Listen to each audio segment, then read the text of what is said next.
We run our companies within 4 regions. If you take North America, we have roughly 24% market share. This year, our sales volumes are down 6%. However, we still do extremely well in certain segments in the market.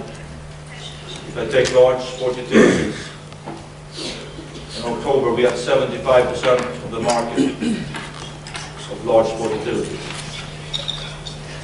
Large pickup trucks, in October we had 41% of the market of large pickup trucks.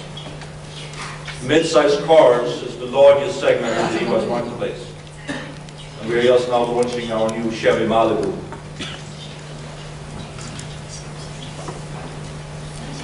If you go over to General Motors Europe, this is roughly a $40 billion business. We've had strong sales this year. We're up 15%. If you look at Russia, we are up more than 75% versus last year. And our top selling vehicles in Europe is typically what we call small cars. This is the Opel Corsa, similar size as a Buick Sail, but much more modern. And then we have the Opel Astra, that is a compact car. I will come back to the growth in Eastern Europe and Russia later. We go over to Latin America. Latin America for us is 12 countries in South America, plus a couple of countries in Africa, like South Africa. We have a record year in Latin America this year. Our sales are up 22%, and our top selling vehicles are the small cars and the mini cars. Last but not least, in Asia Pacific, continued strong progress by GM, and we are now close to 6% of the market in Asia Pacific. If you go back just only 5 years ago, we were hanging around 1 to 1.5% of the market share in Asia Pacific. And we are committed to this region. We want to grow, and we understand that we need to have the most competitive vehicle. And for us here, we are very pleased and thankful for our good working relationship with SAC and our SGM, the joint venture, and our SGMW, that is the holding operation. And we will do more together with them. The last takeaway on this slide, we have had a lot of exposure on who is the largest, GM and Toyota. I think it's somewhat the media play that after the second quarter we are still a larger company. When you think about two companies that are both the size of 9 million, if it's 20,000 units that separates you, that's a very thin margin. At GM, we are mainly focused making the best cars and trucks. And if that will keep us at number 1, we are happy with that. It will not. We need to do something different.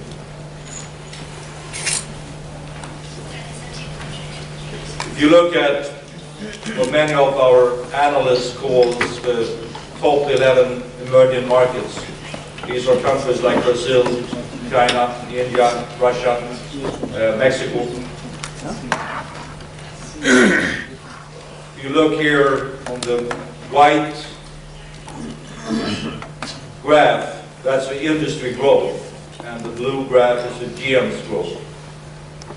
What many people don't think about is that 25% of our global sales in 2006 came from these emerging markets. And I can say that we are not afraid to compete with anyone in these new markets, because we compete on the same conditions. We compete on the same conditions in these markets. And when you look at our performance from 2001 to 2006 in China, we are up 740%. India, 351%. And in Russia, 6,000%. But totally, in these 11 markets, we are up 114% over a 5-year period. And as we speak, we are building a new plant in Mexico.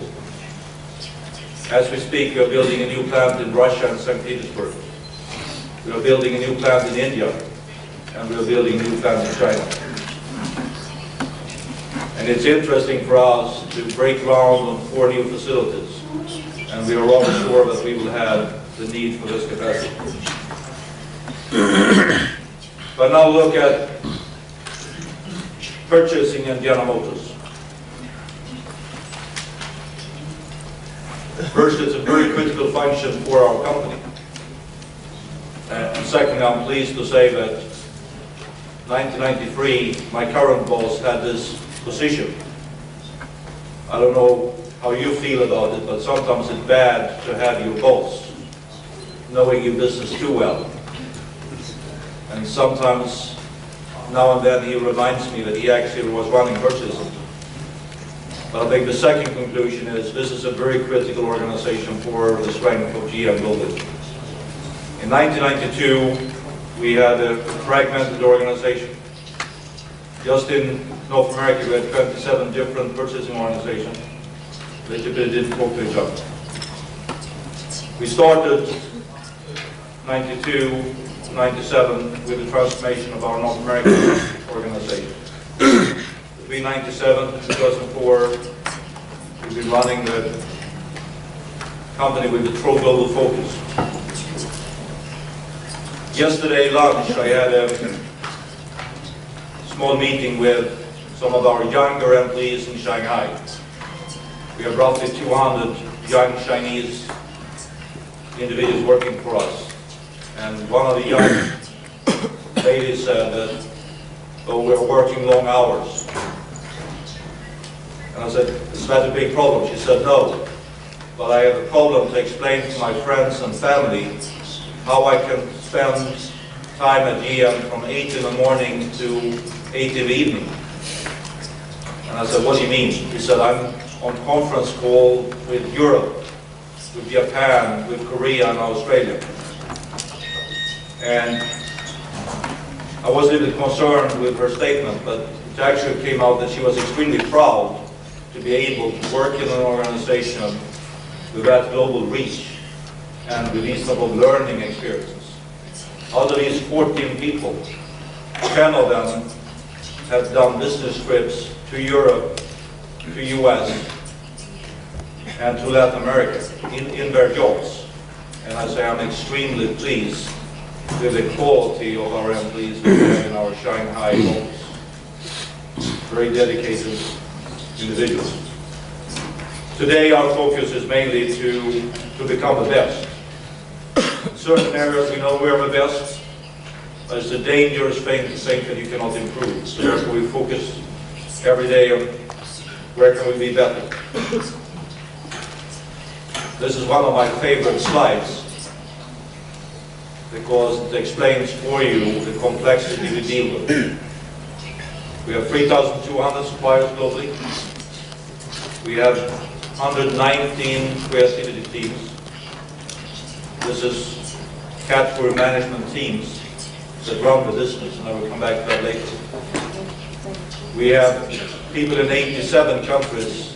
This includes supply quality, but as I said before, the mainstream operation is in 40 countries.